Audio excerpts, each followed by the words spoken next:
Hello everyone, मैं Pinky Arora story station से आप सबका स्वागत करती हूँ। आज की कहानी का हम सफ़र शुरू करते हैं। इंद्रधनुषी जीवन, रेनबो लाइफ। इंसान के जीवन में ईश्वर ने बहुत से कलर दिए हैं, सुख के, दुख के, हंसी के, खुशी के, गहरे कलर, हल्के कलर। और लाइफ में ये जो कलर है डिफरेंट डिफरेंट टाइम में डिफरेंट डिफरेंट वो अपना कलर दिखाते हैं। और जैसे जैसे रिश्ते होते हैं ये कलर भी उसी ही हिसाब से टर्न हो जाते हैं।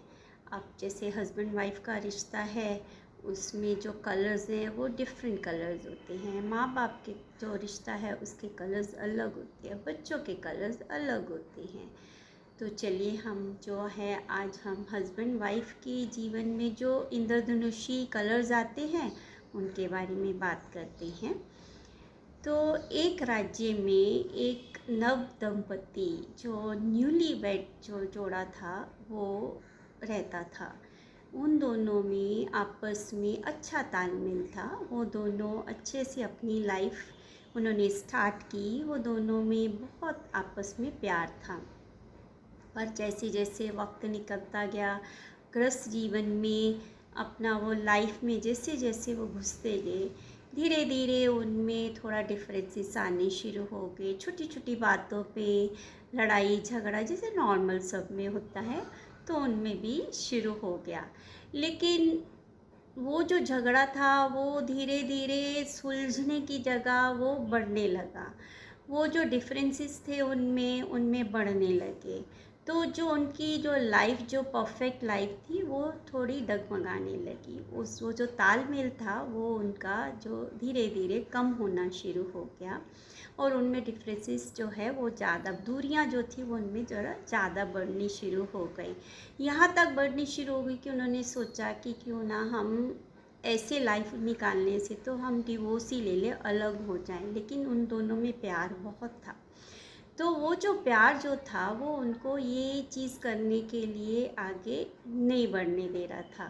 अपनी तरफ से उन्होंने बहुत कोशिश की कि जो हमारे में जो दूरियां आई हैं, जो तालमेल की कमी आई है, हम उसको दूर करें।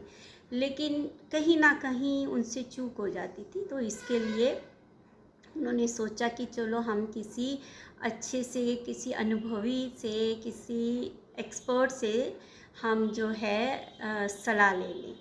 तो वो लोगों ने अपने कुलगुरु के पास गए। उन्होंने अपनी सारी प्रॉब्लम्स उनको बताई कि ऐसे ऐसे हमारी प्रॉब्लम है। जब उन्होंने कुलगुरु ने उन्होंने बातें सुनी तो उन्होंने कहा कि एक उपाय मेरे पास है, मैं आपको वो बताता हूँ। आप अगर वो उपाय कर लेते हैं तो आपकी लाइफ में जो प्रॉब्लम्स जो डिफरेंसेस है वो सब दूर हो जाएंगी और आपकी लाइफ जो है फिर से स्मूथ हो जाएगी। तो उन्होंने बोला बताइए। तो उन्होंने बोला कि आप एक काम कीजिए, आप एक ऐसा कपल लीजिए, ढूंढिए जो पूर्ण परफेक्ट हो, जिसकी लाइफ में किसी भी तरह की कोई तकलीफ़ ना हो, उनको दुख ना हो और वो एक दूसरे से पूर्ण रूप से संतुष्ट हो, अपनी लाइफ से पूरी तरह वो संतुष्ट हो।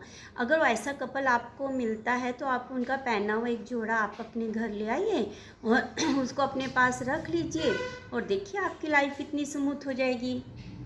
तो जब कपल ने ये सुना उपाय तो उनको बहुत अच्छा लगा। उनको लगा ये तो बहुत सरल उपाय है, ये तो हमारा जल्दी से कंप्लीट हो जाएगा, तो और हमारी लाइफ भी जो है एकदम से परफेक्ट हो जाएगी।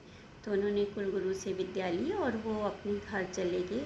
अगले दिन उन्होंने सोचा कि हमारे राज्य के जो राजा रानी हैं उनसे अच्छा कपल, उनसे अच्छा परफेक्ट कपल कौन होगा।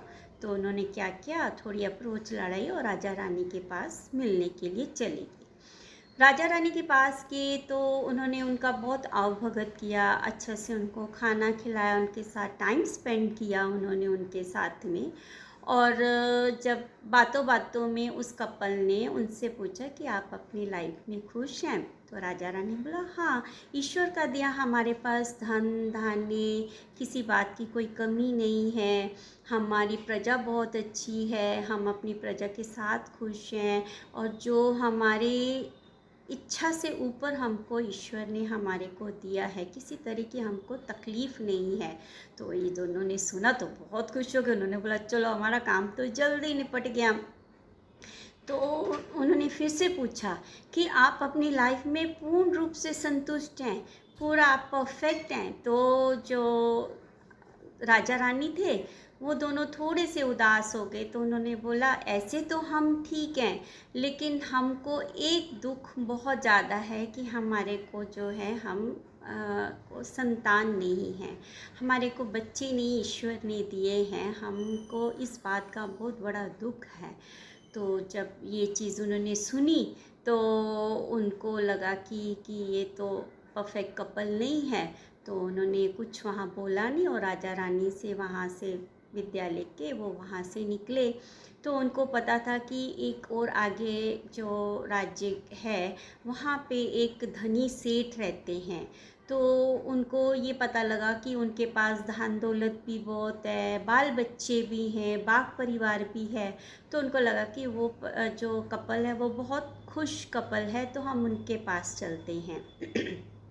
तो वो जो दोनों कपल थे वो दोनों उनके पास चले गए, उनको मिले, उनके पास बातें की, उन्होंने भी उनका बहुत स्वागत किया।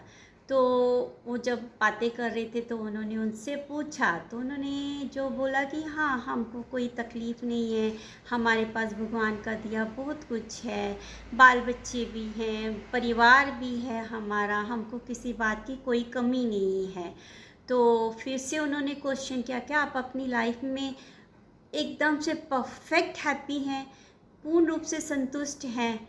तो जो सेठानी थी वो एकदम अरे बोली नहीं नहीं नहीं नहीं, मेरे को तो बाबा इतनी तकलीफ़ होती है, बच्चे इतने शरारती हैं, बूढ़े माँ बाप की सेवा करती हूँ, मुझे सेठ के साथ बैठने का बिल्कुल टाइम नहीं मिलता, मैं तो बहुत तकलीफ़ में रहती हूँ कि मुझे ना अपने लिए टाइम मिलता है ना सेठ के साथ बैठने का टाइम मिलता है। मैं तो एकदम से लाइफ जो है ना एकदम से संतुष्टि वाली लाइफ नहीं है। तो सेठ ने भी बोला कि मैं भी दिन भर खटकता हूँ इनके लिए, इधर से पैसा जमा करो, ये लेके आओ, वो लेके आओ, कभी किसकी प्रॉब्लम कभी किसकी प्रॉब्लम, ऐसे मेरे को भी बहुत तकलीफ़ होती है। तो जब उन्होंने सुना तो वो वहाँ से भी फिर निकल आए, क्योंकि उनको भी लगा कि ये भी अपनी प्रॉब्लम्स में घिरे हुए हैं, तो ये कहाँ से परफेक्ट कपल हो गए। तो वहाँ से वो जब निकले तो उनका मन थोड़ा उदास हो गया। फिर भी उन्होंने काफ़ी लोगों से मिले, लेकिन हर कोई, किसी को पैसे की तकलीफ़, किसी को बच्चों की तकलीफ़, किसी को वैसे ही आपसी तालमेल की तकलीफ़, तो कोई भी उनको परफेक्ट कपल दिखा नहीं, मिला नहीं। तो वो बेचारे थक के हार के मायूस हो के वो वापस अपने घर के लिए आए। रास्ते में जब आ रहे थे तो अभी वहाँ से खेतों के पास से वो निकल रहे थे, तो उन्होंने देखा कि एक बड़े से पेड़ के नीचे एक कपल जो है किसान और उसकी वाइफ बैठे हैं। उनके चेहरे बहुत खिले खिले देखे उन्होंने, और उन्होंने बहुत आराम से उनको बैठा हुआ देखा। तो उनको लगा कि हमारी शायद जो हमारी खोज है, जो हम चीज़ को ढूंढ रहे हैं, वो शायद हमारी कंप्लीट होती नज़र आ रही है, कि ये जो कपल जो हमको बहुत परफेक्ट लग रहा है। तो वो दोनों उसके पास गए, उन्होंने उनको पास जाके उसके थोड़ी बातें बातें की। फिर उन्होंने उनसे पूछा कि आप अपनी लाइफ में संतुष्ट हैं? तो जो किसान था उसने बोला हाँ। तो उन्होंने आपको कोई तकलीफ़ नहीं है? तो उन्होंने बोला किस बात की तकलीफ़ हमको, हमारे पास तो टाइम ही नहीं होता है, हम तो सूरज उगने से पहले हम उठ जाते हैं और अपने खेतों में आ जाते हैं, और दिन भर यहाँ हम अपना काम धंधा करते हैं और रात को थक के हम घर चले जाते हैं। फिर बस घर का थोड़ा इधर उधर संभाला किया, बच्चों को देखा, माँ बाप को देखा, बस उसके बाद में हम सो जाते हैं। तो हमारे पास इतना सोचने के लिए तो वक्त ही नहीं होता कि हमको क्या है। तो वो तो बहुत खुश हो गए, उन्होंने बोला कि चलो आज तो हमको भी निकलते निकलते अच्छा मिल गया है। तो उन्होंने उनको सब अपना बताया कि ऐसे ऐसे हमको जो हमारे गुरुजी हैं उन्होंने बोला है, तो आप एक काम कीजिए, आप हमको परफेक्ट कपल आप बैठे हैं हमारी नज़रों में, तो आप कीजिए, आप अपना जो एक जोड़ा है आप हमको दे दीजिए। जब उन्होंने ये बात बोली तो वो दोनों जो हस्बैंड वाइफ थे एक दूसरे का मुंह देखने लगे और थोड़े दुखी हो गए। तो उन्होंने पूछा क्या हुआ? तो उन्होंने बोला जो हमने जोड़ा पहना हुआ है ना यही हमारे पास है, तो अगर हम ये आपको दे देंगे तो हम पहनेंगे क्या, क्योंकि हम जब रात को घर जाते हैं ना तो हम इसको धो के फिर से वापस सुबह यही पहन के हम काम पे आते हैं। तो हम, क्योंकि हमारा परिवार बड़ा है और हमारी जो आमदनी वो कम है, ऐसे तो हम खुश हैं एक दूसरे, हमको किसी की देख के कुछ वो नहीं होता है।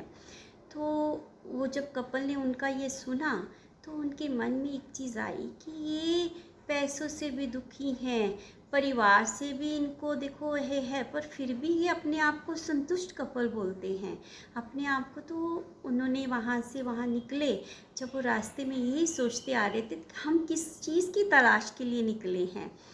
तो एनीवेज जब वो घर आए तो रास्ते में सोचते हुए रात को सोए तो उन्होंने सोचा कि हम किस चीज़ को ढूंढ रहे, कौन से कलर्स ढूंढने गए हैं हम लोग, सारे कलर्स तो हमारे पास ही हैं, तो हमने ही उन कलर्स को चुनने में गलती की है।